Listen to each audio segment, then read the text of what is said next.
ஆன்மீகம் தொடர்பான நம்முடைய கேள்விகளுக்கும் சந்தேகங்களுக்கும் விளக்கமளித்து நம்மை தெளிவடைய செய்ய ஸ்ரீமத் பரசமய கோளரிநாதர் ஆதீனம் ஸ்ரீ ராஜராஜேஸ்வரி பீடம் 39வது குருமகா சன்னிதானம் ஸ்ரீலஸ்ரீ புத்தாத்மநந்த சரஸ்வதி சுவாமிகள் அவர்களிடம் ஆன்மீகம் தொடர்பான கேள்விகள் நிறைய இருக்கிறது கேட்பதற்கு. சுவாமி வணக்கம். நம்முடைய நேயர்களுக்கு விளக்கமளிப்பதற்கு வந்ததற்கு மிக்க ஒரு மகிழ்ச்சி சுவாமி. சந்தோஷம். கேளுங்க சுவாமி. இந்தியாவிலேயே அதுவும் தமிழகத்தில் குறிப்பாக தொன்மையான ஆதீனம் நம்முடைய திருநெல்வேலி ஆதீனம் அப்படின்னு நான் கேள்விப்பட்டிருக்கேன். அது தொடர்பான விஷயங்களை இப்போ நீங்கள் கேட்ட கேள்வி ரொம்ப நல்லது. காரணம் இன்னைக்கு இருக்கிறதுலையே சொல்லப்போனால் இந்தியாவிலேயே ரொம்ப பழமையான ஒரு மடம் என்று சொல்லப்பட்ட ஸ்ரீமத் பரசமய கோளரிநாதர் ஆதீனம். இது ஆரம்பிக்கப்பட்டது AD 640. அன்னையிலிருந்து ஒவ்வொரு குருமகா சன்னிதானம் அப்படின்னு சொல்லுவாங்க இந்த ஆதீனத்தின தலைமை எடுக்கிறது.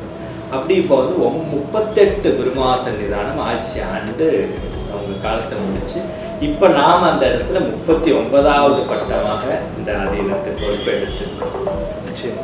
அதனால இதை நாம் இப்போ நல்ல மாரி நடத்தணும் அப்படின்னா கொஞ்சம் நாளாகவே இந்த ஆதீனத்தில் வேலைப்பாடுகள் செயல்பாடு கொஞ்சம் இதாக இருந்ததுனால இப்போ நிறைய வேலை பார்க்க வேண்டியிருக்குது. அதை நாம் பண்ணிக்கிட்டு இருக்கோம். சுவாமி, நம்மளோட ஆதீனத்தினுடைய அந்த முதல் குருநாதர் அவருடைய பேர் இப்போ திருநெல்வேலியில சொல்லப்போச்சுன்னா அன்னவரத பெருமாள் சுவாமி அவர்தான் ஆரம்பித்த வச்சாங்க. அப்படின்னா சுவாமி ஓங்கார் அப்படின்னு சொல்லி அவந்திகா தேசத்திலிருந்து நம்மளோட படம் 5000 வருஷங்களுக்கு முன்பு ஆரம்பிக்கப்பட்டதும் அது அங்கே இருந்து அங்கே உள்ள குருநாதர் அனுப்பி வச்சதாக திருநெல்வேலியில தாமிரபரணி கரையில நமக்கு ஒரு மடம் வேண்டும் அப்படின்னு சொல்லி சுவாமி ஓம்கார் பிரகாஷ் அப்படின்னு சொல்லி சுவாமி அவர்கள் அனுப்பி வைக்கிறாங்க. அவங்க அப்படியே தீர்த்த யாத்திரையாக தென்னிந்தியா வரும்போது கும்பகோணத்தில் சிலம் சொல்லிக்க நீங்கள் போய் தாமிரபரணி நதிக்கரையில் ஒரு தபோவனம் இருக்குது, அங்கே செல்லுங்க அப்படின்னு சொல்லி அப்படியே அந்த காலத்தில் AD 647 சுவாமி ஓம்கார் பிரகாஷ் அவர்கள் திருநெல்வேலியிலேருந்து அந்த தபோவனத்தில் இருந்த அவங்களோட பேசவும் அவர் சொன்னால் ஆரம்பிக்கலாம்னு சொல்லி தன்னோட குழந்தைய முதல் பட்டமாக சுட்டி அந்த ஆதீனம் ஆரம்பிக்கப்பட்டது. நம்மளோட ஆதிகுருவன் சொல்வது நீலகண்ட பிரம்மாச்சாரிய சுவாமி. நம்ம ஆதிகுருமூர்த்தினே சொல்லுவோம். ஆனால் இத்தனை வருஷத்துக்கு முன்பு ஆதியில் ஆரம்பித்தது. அதனால ஆதிகுருமூர்த்தியை மெயினாகவும் இந்த பீடமானது சாக்தியம் அப்படின்னா இங்கே சக்தி வழிபாடு. அதனால ஸ்ரீ ராஜராஜேஸ்வரி பீடமாக இதை ஆரம்பிச்சு வழிபாடு சென்று உலகத்துக்கே தெரியும். நம்முடைய ஒரு பாரத தேசத்தில் ஒரு புகழ்பெற்ற ஒரு சன்னியாசி ஒரு துறவி இருந்திருக்காரு.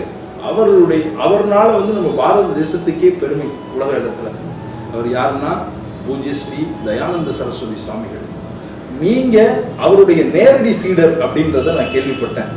எல்லாம் சொல்லுவாங்களா, சில விஷயங்களை சொல்றதுக்கு நமக்கு 10 நாக்கு 10 வாய் வருது அப்படின்னு சொல்ற மாதிரி அவரை பற்றி சொல்லணும்னா அவ்வளோ சந்தோஷமும் ஒரு ஆனந்தம் எனக்கு இருக்கும். எப்படின்னாலும் என்னோட வாழ்க்கையை மாற்றியவர், இன்னைக்கு என்ன இந்த நிலைமையில கொண்டு விட்டவர் என்னோட குருநாதர். அவர் எப்படின்னா எல்லாரும் அவருக்கு வேணும். அவர் யாரெல்லாம் அவர்கிட்ட வராங்களோ அவங்களெல்லாம் ஞானியாக்கி விடுவார். அப்படிதான் நான் அவர்கிட்ட வந்தேன். சாதாரண ஒரு சன்னியாசியாக தான் வந்தேன். வந்தோடனே அவர் என்கிட்ட கேட்டார், உனக்கு இங்கிலீஷு தெரியுமான்னு கேட்டார். தெரியாதுன்னு சொன்னேன். சம்ஸ்கிருதம் தெரியுமான்னு கேட்டார். தெரியாதுன்னு சொன்னேன். அப்போ அவர் சொன்னார், பரவாயில்ல குருகுலத்துக்கு வாண்டார். அப்போ ஒன்றும் தெரியாத ஒரு மாணவனை குருகுலத்துக்கு வான்னு சொன்னோன்னே எனக்கு அவ்வளோ சந்தோஷம். ஏதாவது சென்று பார்க்கலாமே. சென்றதுக்கு அப்புறம் தான் தெரிஞ்சது நான் ஒரு சாதாரண ஒரு முழு பாறையாக சென்றேன்.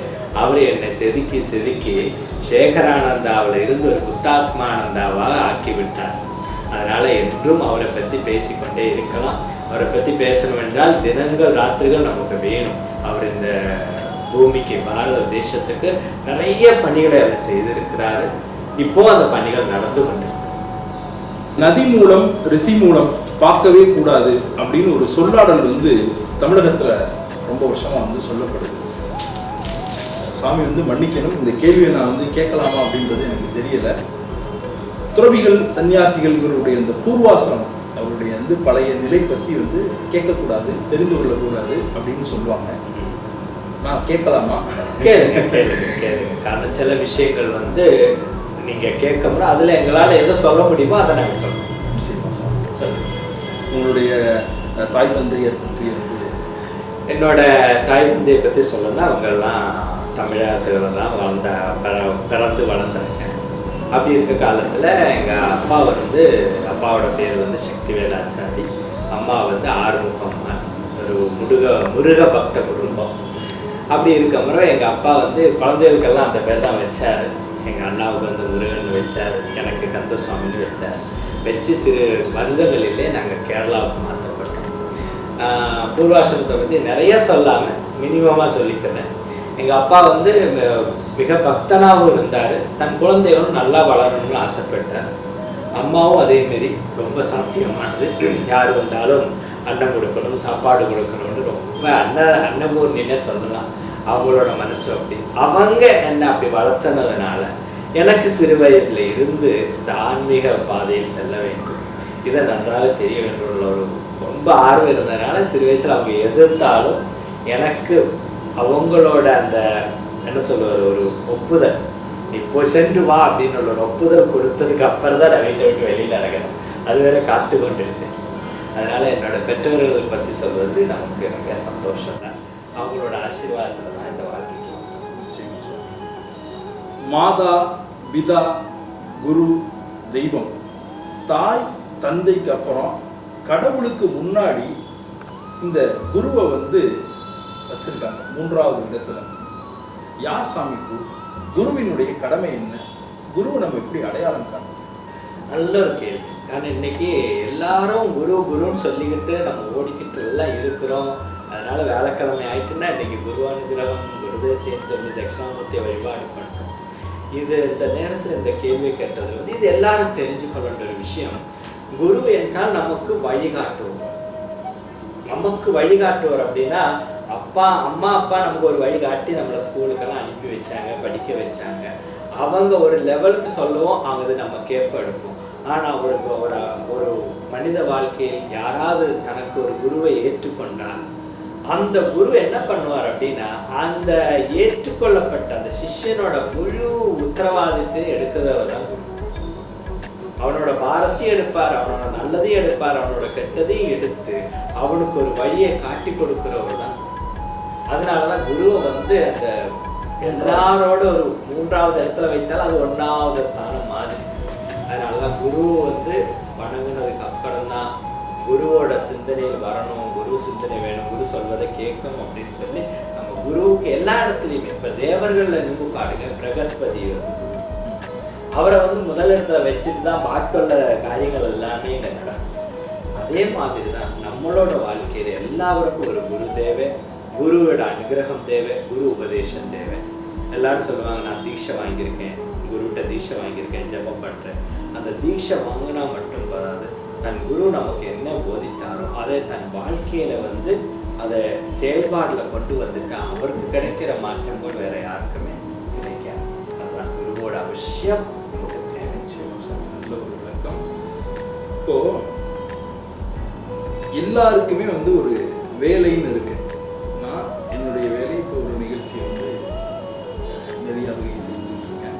ஒளிப்பதிவாளர் வந்து படம் எடுக்கிறாரு, ஒரு ஆடிட்டர் ஆடிட்டிங் ஒர்க் பண்ணுறாரு, ஒரு மருத்துவர் வந்து மருத்துவம் பார்க்குறாரு, ஒரு பொறியாளர் அது சம்பந்தப்பட்ட துறைகளில் வேலை செய்கிறாங்க. பொதுவாக பார்க்கும்போது புரிய மாட்டேங்குது சார். ஒரு துறவிகள் சன்னியாசிகள் அவங்களுடைய வேலை என்ன, சமுதாயத்தில் அவங்க என்ன பண்ணிட்டு இருக்காங்க, அவங்களுடைய பணிகள் வந்து புரியல. இந்த கேள்வி வந்து என்னன்னா இன்னைக்கு எல்லாரும் கேட்குற கேள்வி தான். சன்னியாசினா சும்மா உட்காந்துருக்குறாங்க அப்படின்னு சொல்லுவாங்க. ஆனால் இதில் ஒரு விஷயம் என்னன்னா, ஒரு சன்னியாசி வந்து எல்லாத்தையும் துறந்துட்டான்னு வேற சொல்லுவாங்க. ஆனால் சன்னியாசி தான் நிறைய வேலை பார்க்குறாங்க. இப்போ நீங்கள் எல்லாம் பார்க்குற வேலையை அவர் அதை எளிமையாக்கி கொடுப்பார். அவரோட தபஸ், அவரோட சந்தனை, அவரோட படிப்பு, அவரோட ஞானம் அதை உங்களுக்கு கொடுக்க முறை உங்களோட வேலைகளை வந்து மிக எளிமையாக செய்து முடிக்க முடியும்.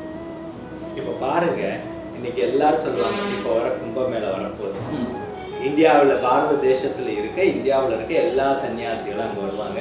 அவங்கள பார்க்கறதுக்கு கோடிக்கணக்கான பக்தர்கள் அங்கே வராங்க.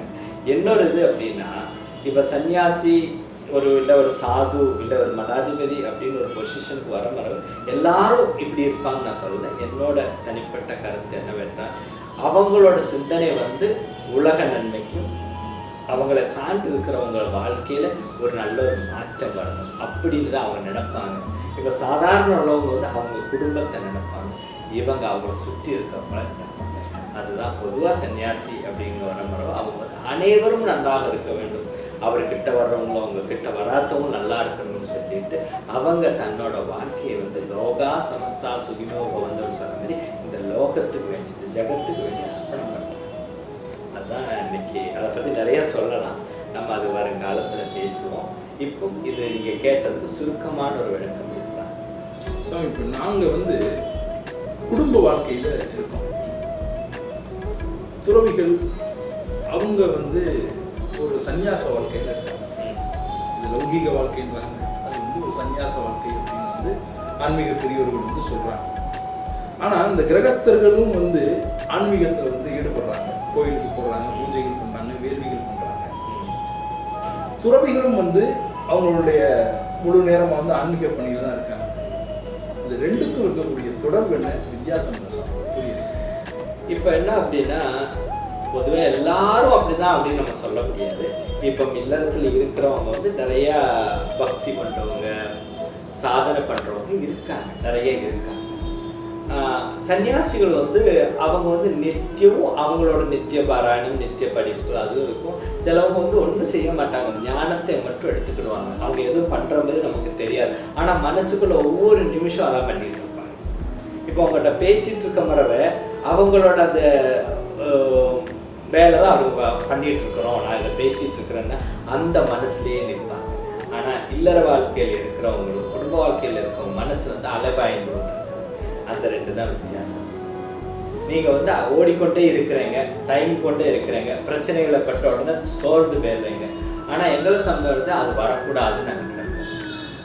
எங்களுக்கு எல்லாத்தையும் எப்படி வந்து நம்ம வழிகாட்டி நம்ம அவங்கள நல்ல பாதையில் கொண்டு வரலாம். அதனால நாங்கள் எப்போதும் எங்கிட்ட வர்ற பக்தர்கள்ட்ட வந்து அவங்களோட எல்லா விஷயத்தையும் நாங்கள் பேசி சரி செய்யணும் அப்படின்னு நாங்கள் நினைப்போம். அதனால எங்களோட பணிகள் வந்து நீங்கள் ஒரு குடும்பத்துக்கு செய்கிறத வந்து நாங்கள் அநேக குடும்பத்துக்கு செய்வோம். ஆனால் எங்களால் செய்ய முடியும். சாமி, இப்போ நீங்கள் பேசுனதுலேருந்தே எனக்கு ஒரு விஷயம் வந்து மனசில் வந்துட்டு போகுது. இன்னைக்கு வந்து குடும்ப உறவுகளில் வந்து நிறைய விரிசல், அதனால் வந்து பார்த்தீங்கன்னா நிறைய விவாகரத்து. திருமணம் ஆகுறதே வந்து சமுதாயத்தில் ஒரு பெரிய விஷயமா இருக்கு. அப்படி திருமணம் ஆன குடும்பங்கள்லையும் வந்து நிறைய விவாகரத்து நடக்குது. அந்த மாதிரியான வந்து குடும்ப பிரச்சனைகளுக்கு வந்து நீங்க நிறைய பேருக்கு வந்து தீர்வு கொடுத்துருக்கீங்க அப்படின்றதையும் நான் கேள்விப்பட்டிருக்கேன். அதை பத்தின ஒரு நீங்க கேட்டது ரொம்ப நல்ல கேள்வி. காரணம் இன்னைக்கு மக்கள் எல்லாம் தெரிஞ்சுக்கிற வேண்டியது. இன்னைக்கு என்ன ஆகுறது அப்படின்னா, வாழ்க்கையை வந்து தன்னோட வாழ்க்கை இல்லைன்னு நினைக்கிறது இல்லை, என்னோட குடும்பம் அப்படின்னு நினைக்கிறது இல்லை. ஏதோ ரெண்டு பார்ட்னர் வந்து பிஸ்னஸ் பண்ணுற மாரி வாழ்க்கையும் கொண்டு வந்துட்டாங்க. காரணம் இன்னைக்கு என்னோட அனுபவத்தில் வந்து நான் நிறைய கல்யாணம் முடிந்து 2 வருஷங்கள் 3 வருஷங்களுக்கு அப்புறம் விவாகரத்துக்கு வந்து நிற்கிற பல குடும்பங்களையும் நான் அவங்களை என்ன சொல்றேன்னா, உட்காந்து பேச வைப்பேன், அவங்களுக்கு ஒரு சான்ஸ் கொடுப்பேன் பேசுறது. ஆனால் நம்ம என்ன பண்ணுவோம்னா, நம்ம 2 பேர் பேசிக்கிட்டு இருந்தா அதுக்கு தீர்வே கிடைக்காதுங்க. யாரையாவது ஒரு ஆளை பேச விட்டு ஒரு ஆள் கேட்க வைக்கணும். அப்போதான் இன்னைக்கு அந்த பொறுமையில் கேட்கறதுக்குள்ள பொறுமை இல்லாததுனால, எதை சொல்லணும்னு தெரியாததுனால அவங்க வாழ்க்கையை வந்து அவங்க சீரழிச்சுக்கிறாங்க. ஆனால் அது தவறு என்று சொல்லி தான் நான் வந்து இன்னைக்கு இங்கிலாந்துலேயே நமக்கு பெரிய யூனிவர்சிட்டியான ஆக்ஸ்போர்ட் யூனிவர்சிட்டியில் போய் நான் ஒரு பேப்பர் சப்மிட் பண்ணி அங்கே கொஞ்சம் விஷயங்களை நான் பேசினேன். என்ன பேசுனேன்னா, இன்னர் பார்ட்னர் வயலன்ஸ் வந்து எப்படி சரி பண்ணுறது. அப்போ அதில் நான் சொல்ல விஷயங்கள் எல்லாமே அங்கே வந்து பெரிய பெரிய டாக்டர்ஸு, பெரிய பெரிய புத்திசாலிகள், அறிவாளிகள் எல்லாம் சொன்ன ஒரு விஷயம். சாமிஜி ஏகப்பட்ட புக்கு படிச்சிருப்பார் போல இருக்கு, அவர் இந்த வயசுல இவ்வளோ விஷயம் தெரிஞ்சு வச்சிருக்காருன்னு சொல்லி ஒரு சந்தேகம் வருது சாமி. இந்த அரசியல் களத்தில் இருக்கிறோம், சில இப்போ நம்ம வந்து அரசியலில் வரணும் அப்படின்னா அதற்கு வந்து ஒரு கல்வி அறிவு வந்து ஒரு தடை இல்லை அப்படின்றாங்க. அதே மாதிரி ஆன்மீகத்துக்கும் கல்வி அறிவு ஏதாவது தடை இல்லை அப்படின்னு இருக்கா? நீங்க பேசுறதெல்லாம் பார்த்தா ஒரு PhD லெவல்ல வந்து நீங்க பேசிட்டு இருக்கீங்க சுவாமி. அதான் உங்களுக்கு அதை தெரிஞ்சுக்கணும். ஆனால் என்னை பற்றி சொல்லணும்னா நான் ஓப்பனாக சொல்ல போனால் நான் வந்து பெரிய படிப்பெல்லாம் படிக்கிறேன். 10ஆம் கிளாஸ்ல தான் படித்தேன். ஸ்கூல் படிப்பேன். 10ஆம் கிளாஸ்லேயே வரதான் படித்து அதுக்கப்புறம் என்னன்னா நான் ஸ்கூலில் ஏன் படிக்கலைன்னா ஆன்மீகத்தில் போகாமல் என்னை தடை செய்திருவாங்க, என்னை ஏதாவது ஒரு வேலைக்கு அனுப்பிடுவாங்கன்னு சொல்லி வேணும்னு படிக்கலைங்க. ஏதாவது படிச்சுட்டோன்னே எங்கள் அப்பா என்னை வேலை வாங்க வச்சிருவாரு. அதை பயந்து தான் நான் படிக்காமல் இருந்தேன். ஆனால் அதுக்கப்புறம் இந்த சன்னியாசி வாழ்க்கைக்கு வந்து இது 25ஆவது வருஷம் முடிஞ்சது. இந்த 25 வருஷத்தில் நான் அன்னைக்கு உள்ளே வந்ததுக்கப்புறம் தெரிஞ்சு நான் படிக்காதது தவறு, அப்போ எப்போ வேணாலும் படிக்கலாம்னு சொல்லி இப்போது நான் படிச்சுட்டு இருக்கேன். ஒரு நாளைக்கு நான் ப்ரோக்ராம் ஒரு இல்லாட்ட மினிமம் ஒரு 7 to 8 மணி நேரம் எனக்கு வேண்டி படிக்கணும். எல்லா விஷயத்தையும் தெரிஞ்சுக்கணும். ஆன்மீகவாதின்னு சொல்லி அவங்களோட விஷயம் மட்டும் ஜப தியானம் இல்லாமல் அவங்களுக்கு ஞானத்துக்கு வேண்ட எல்லா விஷயங்களும் படிக்கணும் அப்படிங்கிறதுல நான் இன்றைக்கும் எல்லா விஷயத்தையும் படிக்கிறேன். அப்படின்னா டிஜிட்டலை பற்றி நல்லா தெரிஞ்சுக்கணும்னு ஆசை இருக்குது. நான் டிஜிட்டலை பற்றிலாம் படித்து அது ஒரு கோர்ஸ் கம்ப்ளீட் பண்ணியிருக்கேன். அதுக்கப்புறம் வந்துட்டு மைண்டை பற்றி நான் படிக்கிறேன். இன்றைக்கி என்னோடய டாப்பிக்கே வந்து மைண்ட் பவர். நம்மளோட மைண்டு வந்து என்ன பண்ணுறது, அந்த மனசை பற்றி தான் நான் சொல்லுவேன். ஆனால் இந்த மனசை சரி செய்துட்டோம்னா நம்ம வாழ்க்கை சரி, எல்லாருக்கும் பிரச்சனை. அதுக்கப்புறம் எனக்கு தோணுச்சு இங்கிலீஷ் நல்லா பேசுறது, அதுக்கும் ஒரு கோர்ஸ் எடுத்து படிச்சுக்கிட்டு இருக்கேன். அப்போ சன்னியாசி நீங்கள் ஏன் படிக்கிறேன், படிச்சுக்கிட்டே இருக்கணும். நம்ம படிப்பேன். இன்னைக்கு நமக்கு ஒரு வயது ஒரு தடை அல்ல கல்விக்கு. வயது ஒரு தடை அல்ல கல்விக்கு. 6 வேணாலும் படிக்கலாம், 2 வரை. ஆனால் நமக்கு சர்டிஃபிகேட் வேணும், வேலை வேணும்னு நினைக்கிறவங்க தான் ஒரு டிகிரியை முடிச்சுட்டு என்கிட்ட வந்து ஒரு தம்பி சொன்னார், நான் படித்து முடிச்சுட்டு வேலைக்கு வேண்டி காத்திருக்கிறேன் அப்படின்னு சொன்னார். அப்போ நான் சொன்னேன், தம்பி நீ மிக தவறான ஒரு செயலை நீ செய்து கொண்டு இருக்கிறாய். படித்து முடிச்சுட்டேன்னு சொல்லாத, நல்லா முயற்சி பண்ணிக்கிட்டு அப்போ தான் வேலை வரும் அப்படின்னு. சரிதானே? அதனால எல்லாரும் படித்து கொண்டே இருங்க, ஞானத்தை எடுத்துக்கொண்டிருங்க, வாழ்க்கையில மிகப்பெரிய மாற்றம் வரும். பின்ன இன்னொரு விஷயம் என்ன சொல்றேன்னா, ஐயா கேட்டாங்க எல்லா குடும்பங்களிலும் பிரச்சனை, அதுக்கு தீர்வு என்ன அப்படின்னா ஒரே ஒரு விஷயம் தாங்க. யாருக்கு பிரச்சனை இருக்குதோ, யாரு பிரச்சனைக்கு ஆகுறாங்களோ அவங்க 2 பேரும் உட்காந்து பேசணும். ஆனா இன்னைக்கு அவங்க 2 பேரையும் அப்படி பேச விட்டோம்னா அங்க என்ன நடக்கும், ஃபைட்டு சண்டே நடக்கும். அதுக்கு ஒரு மீடியேட்டராக அவங்களுக்கு உதவி செய்வதற்கு நான் தயார். அது ஒரு வழிகாட்டியாக இருக்கும். நான் போய் அவங்க பிரச்சனையை எடுத்துட்டு போயிருவேங்களோ சுவாமின்னு கேட்டால் நான் எடுக்க மாட்டேன். பிரச்சனை எல்லாரும் பிரச்சனை எடுக்கிறதுக்கு நான் இல்லை, அவன் பிரச்சனை அவன் தான் தீர்க்கணும். ஆனால் தீர்க்கிறதுக்கு ஒரு பாதையை காட்டி கொடுக்கறதுக்கு நம்மளால முடியும். கண்டிப்பாக எல்லாரும் அவங்க குடும்ப உறவுகள் வந்து ஒரு பயனுள்ளதாக இருக்கும். சாமி இன்னைக்கு வந்து சிறுதெய்வ வழிபாடுகளில் வந்து பார்த்தீங்கன்னா பலியிடுதல் அப்படின்றது காலகாலமாக நடந்துகிட்டு இருக்கு. நிறைய பேர் வந்து இது சரி தவறுன்னு சொல்றாங்க. ஒரு குருமகா சன்னிதானமா உங்களுடைய பார்வை? எனக்கு சொல்ல போனாச்சுன்னா அந்த பலி அப்படின்னு சொல்லி பண்டைய காலத்துல இருந்து இருக்குதுங்க. அதுல அன்றைய காலத்துல நம்ம பார்த்தோம் அப்படின்னா அந்த பலி போடுறாங்க அப்படின்னா சில தெய்வங்களுக்கு கொடுக்குறோம் அப்படின்னு சொல்லிட்டு அந்த அந்த கொடுக்கப்படுற அந்த ஜந்து இல்லை மிருகத்தை, அப்படி ஒரு மிருகத்தை அப்படியே கொடுத்துட்டு எல்லாரும் அந்த இடத்த விட்டு போயிடுவாங்க. அதை யாரும் எடுக்க மாட்டாங்க. ஆனால் இன்னைக்கு நடக்கிறத பார்த்து நான் சொல்றதுனால நிறையவங்களுக்கு மன வருத்தம் உண்டாகலாம். அதனால சொல்றேன், இன்னைக்கு நீங்க கொடுக்கறது சாமிக்கல்ல, உங்களுக்காக. அவங்க சாப்பிட்றதுக்கு வேண்டியதான் இதை நிறையா பயன்படுத்திக்கிறாங்க. ஆனால் அது எனக்கு வந்து என்னோட பொறுத்த வரைக்கும் அதை சாமி பேரை சொல்லி நம்ம அந்த இதை செய்ய வேண்டாம் அப்படின்னு தான் என்னோட கருத்து. அதில் சந்தோஷமாக அவங்க வேண்டாம், அவங்க வேறு இடத்துல சாப்பிட்றது சாமி பேரை சொல்லி சாமிக்கு வேண்டி கொள்றோம்னு சொல்லிட்டு, ஆனால் அதெல்லாம் நாமளே சாப்பிடுவோம். எப்படி இப்போ நமக்கு ஒரு ஆளுக்கு கொடுக்கணும்னு தோணி நம்ம ஒரு வாழைப்பழம் எடுத்து ஒரு ஆளுக்கு கொடுத்து அவர் அதை சாப்பிட்றாரு அப்படின்னா அது ரொம்ப சந்தோஷம். ஐயா நீங்கள் அது வேணுமா, நீங்கள் எடுத்துக்கோங்கன்னு சொல்லிட்டு தான் உரிச்சு சாப்பிட்டா எப்படி இருக்கும்? அதான் இப்போ நம்ம பண்ணிட்டு இருக்கோம். வேற ஆள் பேரை சொல்லி நாம் சாப்பிட்றதுல எனக்கு அது விருப்பம். சாமி இன்னைக்கு வந்து நம்மளுடைய குழந்தைகளுக்கு வந்து அவங்களுடைய ஒரு உயிராகவே பாவிக்கிறாங்க. எதுனா வந்து மொபைல் ஃபோன். இதில் இருந்து குழந்தைங்களை விடுபட வைக்கிறதுன்றது பெற்றோர்களுக்கு மிகப்பெரிய ஒரு சவாலாக இருக்குது. சாப்பிட மாட்டேங்குது குழந்தை, உடனே மொபைலை கொடுத்துட்றாங்க. தூங்க மாட்டேங்குது குழந்தை, மொபைலை கொடுத்து கொஞ்சம் நேரம் தூங்க வைக்கிறாங்க. இது தவறு தான். அந்த குழந்தைகளுக்கு வந்து நீங்கள் நிறைய குழந்தைகளுக்கு வந்து அறிவுரை கொடுத்துருக்கீங்க. அதை வந்து எங்களால் வந்து பார்க்க முடிந்தது. அதை பற்றி நம்மளுடைய நேயர்களுக்கும் நீங்கள் வந்து அறிவுரை. ரொம்ப நல்ல விஷயங்க. இன்னைக்கு நாம் எல்லாரும் முதல் கல்யாணம் யாரை பண்ணணும்னு கேட்டால் மொபைலில் தான் கல்யாணம் பண்ணியிருக்கீங்க. எல்லாரும் நல்லா யோசிச்சு பாருங்க. இப்போ கல்யாணம் பண்ண மனைவியை கூட விட்டுட்டு பிரிஞ்சு இருந்துடலாம். ஆனால் இந்த மொபைலை பிரிஞ்சு இருக்கிறதுக்கு ஒரு நேரம் கூட யாருக்கும் முடியலை. ஆனால் வந்து நாம் எல்லாம் யோசிக்க வேண்டிய ஒரு விஷயம் என்னன்னா, நம் குழந்தை ஆபத்தான ஒரு நிலைக்கு செல்வது எல்லோருக்கும் பிடிக்குமா என்று யோசிப்பாங்க. காரணம், நம்ம குழந்தை சாப்பிடணும் அப்படின்னு சொல்லி நீங்கள் ஒரு நாள் மொபைல் கொடுத்தால் அது வாழ்க்கையில் என்ன சிந்தனை செய்து வைக்கும் என்றால், நான் சாப்பிடணும் என்றால் மொபைல் பார்த்தாதான் எனக்கு சாப்பாடு போகும் என்று அதோட மைண்டில் அதோட மனசில் பதிவாகி விடுகிறது. அதனால தான் சாப்பிடணும் என்றால் அம்மா நீ எனக்கு மொபைல் கொடு என்று சொல்கிறேன். அதனால தயவு செய்து நீங்கள் குழந்தைகளுக்கு மாற்றம் செய்யுங்க. நீங்கள் மாறினாதான் குழந்தைகள் மாறுவாங்க. நீங்கள் அவங்க முன்னாடி நிறைய மொபைல் பயன்படுத்துறத கம்மி பண்ணுங்க. உண்மையாக அதை நீங்கள் ஏற்றுக்கொள்ள வேண்டிய ஒரு விஷயம். பெற்றோர்கள் எப்படி இருக்கிறார்களோ அப்போது தான் குழந்தைகளுக்கு மாற்றம் வரும். இல்லை என் குழந்தை வந்து மொபைல் ஃபோன் இருந்தால் தான் உணவு எடுப்பா, இல்லை அவள் கார்ட்டூன் பார்த்தா தான் சந்தோஷமாக இருப்பான்றா.